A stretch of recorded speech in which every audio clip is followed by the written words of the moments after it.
Welcome to AB tutorial. మనకి APPSC నుంచి ఒక అప్డేట్ రావడం జరిగింది. ఏపీపీఎస్సీ నిర్వాహకం గ్రూప్ 2 1999 ఉద్యోగులకు స్థానభ్రంశం, నేడు కమిషన్ భేటీలో చర్చ. 2 దశాబ్దాలకు పైగా న్యాయ వివాదాల్లో నలుగుతున్న గ్రూప్ 2 అభ్యర్థుల భర్తీ ప్రక్రియ సుప్రీంకోర్టు తాజా తీర్పుతో కొత్త మలుపు తిరిగింది. తీర్పుకు అనుగుణంగా ఏపీపీఎస్సీ 2018 మే 10న ప్రకటించిన అభ్యర్థుల ఎంపిక జాబితాను అనుసరించి చర్యలు తీసుకోవాలని అన్ని శాఖలను ఆదేశిస్తూ ప్రభుత్వం ఈ నెల 4న మెమో జారీ చేసింది. అయితే ఏపీపీఎస్సీ జాబితాలో స్థానికేతర కోటా ఎంపికలు తప్పులు దొర్లాయని, దీన్నే ప్రామాణికంగా తీసుకుంటే తాము నష్టపోతామని బాధితులు వాపోతున్నారు.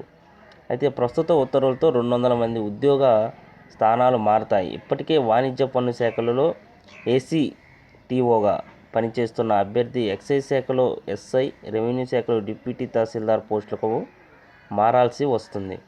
16 సంవత్సరాల నుంచి పనిచేస్తున్న అభ్యర్థుల్లో సుమారు 75 మంది భవిష్యత్తు అగమ్యగోచరంగా తయారైంది. పలువురు ఏపీ నుంచి తెలంగాణ నుంచి ఏపీకి మారాల్సి వస్తుంది.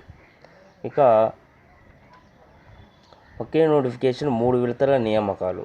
ఉమ్మడి రాష్ట్రంలో ఉన్నప్పుడు 10 ప్రభుత్వ శాఖల్లో ఎగ్జిక్యూటివ్ 104, 7 శాఖల్లో నాన్ ఎగ్జిక్యూటివ్ 141 పోస్టుల భర్తీకి ఏపీపీఎస్సీ 1999 డిసెంబర్ 28న గ్రూప్ 2 నోటిఫికేషన్ జారీ చేసింది.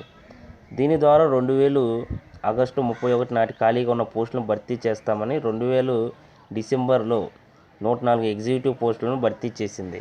నోటిఫికేషన్లో పేర్కొన్న 141 పోస్టులను ఉపసంహరించుకోవాలని అడ్మినిస్ట్రేటివ్ ట్రిబ్యునల్ తప్పుపట్టింది. దీంతో 141 ఏఎస్ఓ పోస్టులను 2002లో ఏపీపీఎస్సీ 2వ విడత భర్తీ చేసింది. మిగిలిన శాఖలు ఖాళీగా ఉన్న వందలాది పోస్టుల కోసం నిరుద్యోగులు ట్రైబ్యునల్, హైకోర్టులను ఆశ్రయించారు. ఫలితంగా 3వ విడతలో 2005 అదనంగా 973 ఎగ్జిక్యూటివ్, 199 నాన్ ఎగ్జిక్యూటివ్ పోస్టులు భర్తీ చేసింది. మొదటి విడత 104 ఎగ్జిక్యూటివ్ పోస్టులను అభ్యర్థుల ఎంపికలో స్థానికేతర రిజర్వేషన్ల ప్రకారం 1975 నవంబర్ 15 నాటి 763 జీవోను అమలు చేసింది. అయితే 2005లో అదనంగా వచ్చిన పోస్టుల భర్తీ విషయంలో మాత్రం ట్రైబ్యునల్, హైకోర్టులు తీర్పుల ప్రకారం రాష్ట్ర ప్రభుత్వం 2002 మార్చి 7న ఇచ్చిన 124 జీవోను అమలు చేసింది. మొదటి 2 విడతల్లో ఎంపికైన ఉద్యోగాలు చేస్తున్న అభ్యర్థులను మినహాయించి 2005లో అదనంగా వచ్చిన పోస్టులను భర్తీ చేయాలని హైకోర్టు నాటి తీర్పులో పేర్కొంది. అయితే సచివాలయంలో ఏఎస్ఓలను ఎగ్జిక్యూటివ్ పోస్టులకు ఎంపిక చేయకపోవడాన్ని నిరసిస్తూ 2005లో సుప్రీంకోర్టును ఆశ్రయించారు.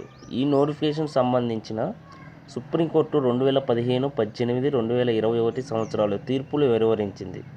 తన తీర్పులో స్పష్టతనిస్తూ సుప్రీంకోర్టు గత నెలలో మరో తీర్పునిచ్చింది. దీని ప్రకారం ప్రభుత్వం ఇటీవల జారీ చేసిన మెమోలో ఏపీపీఎస్సీ 2018 మే 10న ప్రకటించిన అభ్యర్థుల జాబితా అనుగుణంగా చర్యలు తీసుకోవాలంది. 2018తోనే ఇదంతా సమస్య. అసలు ఏంటి ఈ యొక్క ప్రాబ్లం? ప్రభుత్వ మెమోలో పేర్కొన్న 2018లో ప్రకటించిన అభ్యర్థుల ఎంపిక జాబితాలో తప్పులు దొరికినట్టు ఏపీపీఎస్సీ దృష్టికి పలువురు ఉద్యోగులు తీసుకెళ్లారు. సుప్రీంకోర్టు తీర్పు ప్రకారం రాష్ట్రపతి ఉత్తర్వుల అనుగుణంగా 1975 నవంబర్ 15 ఇచ్చిన జీవో 763 మేరకు స్థానికేతర అభ్యర్థుల రిజర్వేషన్లు పాటిస్తూ అభ్యర్థులను ఎంపిక చేయాలి. అయితే ప్రతి జోన్లో 70% పోస్టులను స్థానికులతో, మిగిలిన 30% పోస్టులను మెరిట్ ఆధారంగా స్థానికేతరులతో భర్తీ చేయాలి. ఓసీ, బీసీ, ఎస్సీ, ఎస్టీ కేటగిరీలకు రిజర్వేషన్ చేసిన పోస్టుల్లోనూ స్థానికులకు 70% పోస్టులు భర్తీ చేయాలి. ఏపీపీఎస్సీ ఇందుకు భిన్నంగా అభ్యర్థులను ఎంపిక చేసింది. జోన్ 3లో ఉన్నటువంటి గుంటూరు, ప్రకాశం, నెల్లూరు జిల్లాలు 42 అసిస్టెంట్ కమర్షియల్ ట్యాక్స్ ఆఫీసర్లు అంటే ఏసీటీఓలను పోస్టులు ఉన్నాయి. స్థానిక అభ్యర్థుల రిజర్వేషన్ అమలు చేస్తూ 70% పోస్టులను భర్తీ చేయాలి. కానీ బీసీపీ జనరల్ కేటాయించిన 4 పోస్టులలో 3టిని లోకల్ అభ్యర్థులతో నింపాలి. ఇందుకు భిన్నంగా 4 పోస్టులకు నాన్ లోకల్ అభ్యర్థులను ఎంపిక చేశారు. బీసీడీ జనరల్ కేటాయించిన 3 పోస్టులు 2టిని లోకల్ అభ్యర్థులను ఎంపిక చేయాల్సి ఉండగా ఒక్కరికే అవకాశం ఇచ్చారు. ఓసీ జనరల్గా కేటాయించిన 14 పోస్టుల్లోని 10టిని లోకల్ అభ్యర్థులు భర్తీ చేయాల్సి ఉండగా 9టిని మాత్రం ఎంపిక చేశారు అని వివరించారు. ఇటువంటి సమస్యలే ఇతర శాఖల జోన్లలో జరిగినట్లు చెబుతున్నారు. వీటిని సరిదిద్ది కుల స్థానిక రిజర్వేషన్లు అమలు చేస్తూ కొత్త జాబితాను విడుదల చేయాలని విన్నవిస్తున్నారు. ఈ జాబితాలో కొందరు చనిపోయిన వారి పేర్లు, 2005లో ఉద్యోగంలో చేరి మానేసిన వారి పేర్లు, ఉద్యోగంలో చేరని వారి పేర్లు ఉన్నాయి. శాఖలు మారే అభ్యర్థులకు శిక్షణ, డిపార్ట్మెంటల్ పరీక్షల ఉత్తీర్ణత, ప్రొబేషన్ నుంచి మినహాయింపు ఇస్తూ నేషనల్ సీనియారిటీ, నోషనల్ ప్రమోషన్లు ఇచ్చినప్పుడే ఉద్యోగులకు న్యాయం జరుగుతుంది. ఇక ఈ యొక్క కమిటీ అనేది భేటీ జరుగుతుంది. ఏపీపీఎస్సీ సమావేశం బుధవారం జరగనుంది. ఇందులో 1999 నాటి గ్రూప్ 2 నోటిఫికేషన్ వ్యవహారం, కొత్తగా ఇవ్వనున్న నోటిఫికేషన్లు, ఇతర అంశాలపై చర్చించనున్నారు. ఇదండి ఈరోజు ఏపీపీఎస్సీ కంప్లీట్ గ్రూప్ 2 అభ్యర్థులకు సంబంధించిన విషయాలు ఇవి.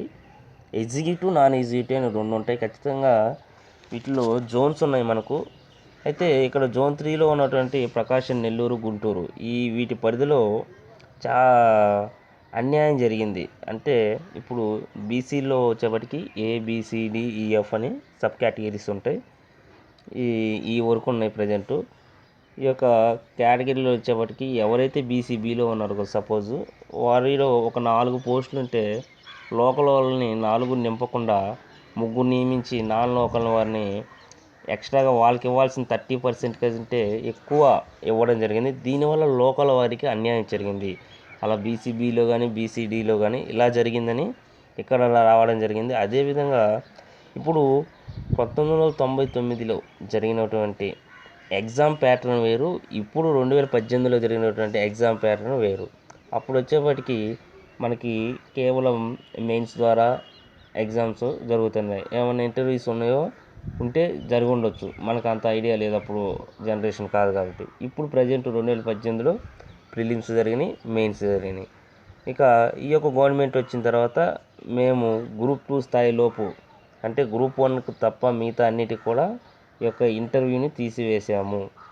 ప్రిలిమ్స్ ఎగ్జామ్పై కూడా ప్రజెంట్ చర్చలు జరుగుతున్నవి. అవి కూడా తీసేసి కేవలం సింగిల్ ఎగ్జామ్ ద్వారా మెరిట్ లిస్ట్ని తీసివేసి తక్కువ సమయంలో ఎక్కువ ఉద్యోగులను ఎంపిక చేయడానికి ప్రయత్నాలు చేస్తున్నామని ప్రకటించడం జరిగింది. అందులో భాగంగా ఏపీపీఎస్సీకి ఒక కమిటీని ఏర్పాటు చేయడం జరిగింది. వీరు ఆ యొక్క ప్రయత్నాల్లో ఉండడం కూడా జరిగింది. ఏదేమైనప్పటికీ వీరికి న్యాయం జరగాలి, గ్రూప్ 2 అభ్యర్థులు 1999 అనే విషయంలో దీనిపై ఒక కమిటీ ఈరోజు భేటీ అవ్వడం జరుగుతుంది.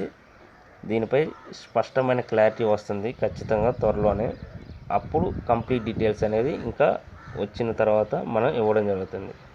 సో కాబట్టి ఇలాంటి మరిన్ని అప్డేట్స్ మీకు కావాలనుకుంటే మా ఈ యొక్క ఛానల్ని లైక్ చేయండి, షేర్ చేయండి, సబ్స్క్రైబ్ చేయండి.